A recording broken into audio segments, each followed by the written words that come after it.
મિત્રો, મારું નામ નિખિલ છે। હું દિલ્હીનો છું અને હું એક ભાડાના ફ્લેટમાં એકલો રહું છું। થોડા દિવસ પહેલાં એવું બન્યું હતું કે જ્યારે મારી પાડોશી કાકીએ મને તેમના ઘરે બોલાવ્યો। હું તેના વિશે કહું તો તેમનું નામ કોકિલા છે। મારા બાજુના ફ્લેટમાં રહેતા હતા, તેથી હું તેમને સારી રીતે ઓળખતો હતો। કાકીને એક પુત્ર હતો જેની ઉંમર 7 વર્ષની હતી। તેમનો પતિ નોકરી કરતો હતો। તેમનો દીકરો મને ઘણો પ્રેમ કરતો હતો। ક્યારેક તો તે મારા ફ્લેટમાં રમવા આવતો અને ક્યારેક હું તેના ઘરે જતો। એક દિવસ કાકાએ મને બોલાવ્યો અને કહ્યું કે હું અને મારો પુત્ર તેના દાદાના ઘરે થોડા દિવસ માટે જઈ રહ્યા છીએ અને લગભગ 10-15 દિવસથી પાછા આવીશું। તો તું તારી કાકીનું ધ્યાન રાખજે। જો તેમને કંઈ જોઈતું હોય તો તને બોલાવશે। અને મેં કાકાને કહ્યું કે તમે ખાતરી રાખો કે હું બધું સંભાળી લઈશ। તેઓ બીજા દિવસે સવારે નીકળી ગયા અને તેમના ઘરમાં માત્ર કાકી હતા। મારા કાકા કહેવા પ્રમાણે હું પણ તેમની સાથે તેમના ઘરે રહેતો હતો, પણ હું આજથી તેમના ઘરે રહી ગયો અને સૂઈ ગયો। પછી વહેલી સવાર થઈ અને કાકી હંમેશાની જેમ ઘર સાફ કરવા લાગ્યા અને હું મારા નાસ્તો બનાવવા લાગ્યો। આ સમયે અચાનક મારા સિલિન્ડરનો ગેસ સમાપ્ત થઈ ગયો અને હું નાસ્તો બનાવી શક્યો નહીં અને હું ખાલી સિલિન્ડર લઈ અને રૂમની બહાર નીકળી ગયો અને સીધો જવા લાગ્યો। તે ફ્લેટનો દરવાજો ખુલ્લો હતો। તેમણે મને સિલિન્ડર લઈ જતા જોયો અને પૂછવા લાગી, અરે નિખિલ, તું સિલિન્ડર લઈને ક્યાં જઈ રહ્યો છે? મેં કહ્યું કે ગેસ પૂરો થઈ ગયો છે કાકી, એટલે રિલીફ ભરાવા જઈ રહ્યો છું। તો કાકીએ કહ્યું, તમે ગેસની જરૂર છે, તમે મારા ઘરે લઈ શકો છો। મેં કહ્યું, ના કાકી, હું તેને ફરીથી ભરાવી દઈશ અને તમે શા માટે પરેશાન થાવ છો? સિલિન્ડર ભરાવાનું તો પડશે જ ને। કાકીએ કહ્યું કે કાકા તો તમને કહીને ગયા છે ને તમારે ઘરે જ ભોજન કરશો। પહેલાં પણ તેમના માટે ભોજન બનાવી શકી હતી અને હવે તમારા માટે ભોજન બનાવીશ અને તું અહીં રહી તો મને સારું લાગશે। કોશિશ કરી પણ કાકીને કહ્યું, તારા કાકાએ મને કહ્યું કે મારું ધ્યાન રાખવાનું હતું। તારું ધ્યાન રાખીશ, મેં હાથ જોડીને કહ્યું અને કહ્યું કે ઠીક છે કાકી। હું સિલિન્ડર લઈને પાછો રૂમમાં આવી ગયો।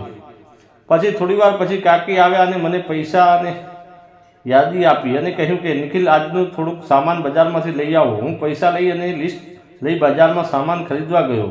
હું પાછો આવ્યો તો તેમનો દરવાજો બંધ હતો। મેં ડોરબેલ વગાડી અને અંદરથી અવાજ આવ્યો, હું સ્નાન કરું છું અને દરવાજો ખુલ્લો છે, અંદર આવો। અને હું દરવાજે ગયો અને રસોડામાં વસ્તુઓ રાખી અને કહ્યું, કાકી, મેં વસ્તુઓ રાખી છે, હું જઈ રહ્યો છું। આંટી બોલી, અરે તમે બેડરૂમમાં છો? મેં કહ્યું, હા કાકી, હું બેડરૂમમાં જ છું, તો મને ટુવાલ આપો। મેં જોયું કે કપડાં પલંગ પર પડેલા હતા। પછી ટુવાલ લીધો અને કાકીને આપ્યો। કાકીએ કહ્યું, નાસ્તો તૈયાર છે, કરીને જજો। પછી હું બેસી ગયો અને મેં કહ્યું કે મેં સ્નાન કર્યું નથી, એટલે હું સ્નાન કરીને આવું જ છું। આંટીએ માત્ર એટલું જ કહ્યું કે શું થયું, સ્નાન નથી કર્યું તો તમે અહીં સ્નાન કરી લો। મેં કહ્યું, હું કપડાં નથી લાવ્યો। તેમણે મને કહ્યું કે તું બેવકૂફ છે, કપડાં લાવ। મેં કહ્યું, હું હમણાં મારા રૂમમાં સ્નાન કરીને કરીશ। કાકી કહ્યું, નિખિલ, આ તારું ઘર નથી। મેં કહ્યું, એવું નથી કાકી। મેં કહ્યું, કપડાં લઈ આવ, જા અને જલ્દી સ્નાન કરી લે। મને બહુ ભૂખ લાગી હતી। હું કપડાં લઈ આવ્યો અને તેમના દરવાજા પાસે આવતા જ મારા હોશ ઉડી ગયા। તેમણે મારી સામે જોયું અને કહ્યું, તું શું જોઈ રહ્યો છે? ઉતાવળ કર અને સ્નાન કર, મને ભૂખ લાગી છે। હું બાથરૂમમાં દાખલ થયો અને દરવાજો બંધ કરી શાવર ચાલુ કર્યો અને નાહવા લાગ્યો। થોડી વાર પછી કાકીએ બૂમ પાડી, અને આજે નાહ્યા કે નહીં, આજે નાહી રહેશો કે નહીં? હોશ આવી ગયો અને ઝડપથી સ્નાન કરીને બહાર આવ્યો। પછી અમે બંને નાસ્તો કર્યો। હું આંખો નીચી કરીને જમતો હતો અને કાકીએ પૂછ્યું કે શું થયું? મેં તેમને સામે જોયું અને કહ્યું કે નથી થયું કાકી।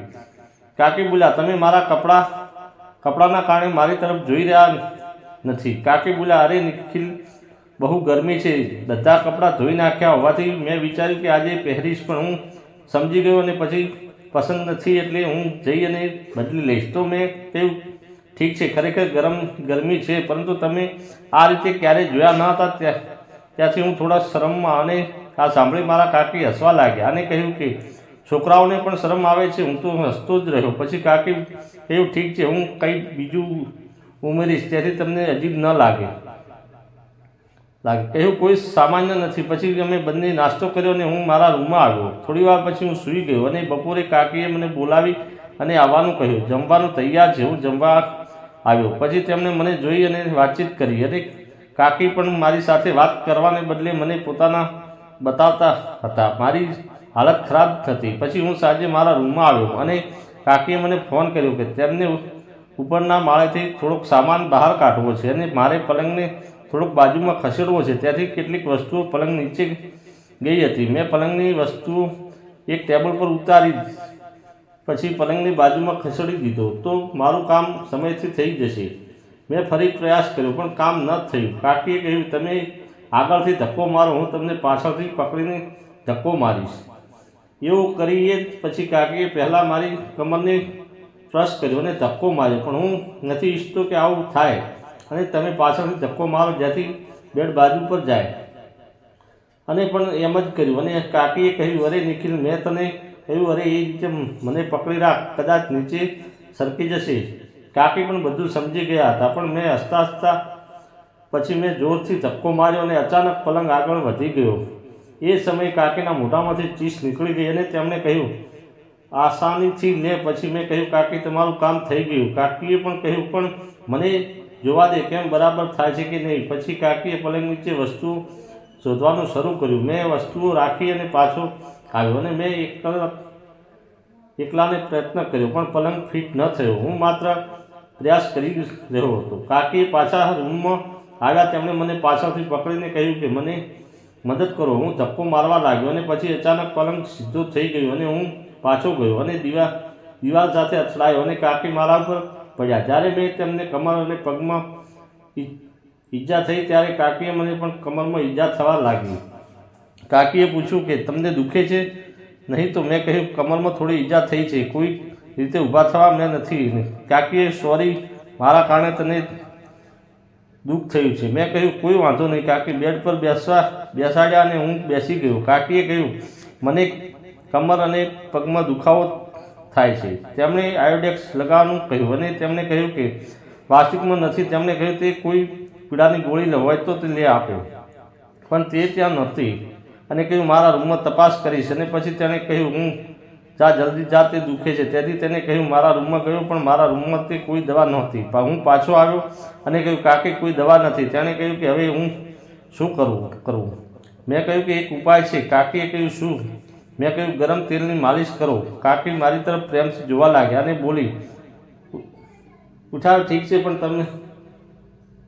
તમને એવું ન લાગે કે તમે મને મસાજ કરો છો? મેં કહ્યું, ઓકે, તેલ ક્યાં છે? હું તેમને ગરમ કરીને લાવીશ. અને તેમણે કહ્યું કે તે રસોડામાં છે. હું ગયો, તેલ ગરમ કરવા લાગ્યો અને કહ્યું, માલિશ કરતાં કાકી સિગ્નલ આપવા લાગ્યા અને કહ્યું કે સૂઈ જાઓ.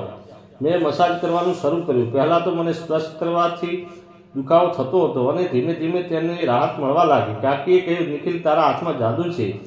મિત્રો, તે સમયે મારું હૃદય કેટલું ઝડપથી ધબકતું હતું હું કહી શકતો નથી. કાકીએ કહ્યું કે શું થયું? કેમ રોકાઈ ગયો? હું તમને મૂકી દઈશ.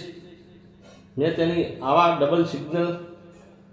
ડબલ મિનિંગ શબ્દો વધુ ઉત્તેજિત કરી રહ્યા હતા. તેણે કહ્યું, ખરેખર નિખિલ, મેં તારું દુઃખ દૂર કરી દીધું છે અને તું સૂઈ જા. હું તારી ઈજાની માલિશ કરી છું અને બતાવીશ. થોડા સમય પછી તેણે કહ્યું, થઈ ગયું સમાજનું કામ, હવે તમારા કપડાં પહેરી લો.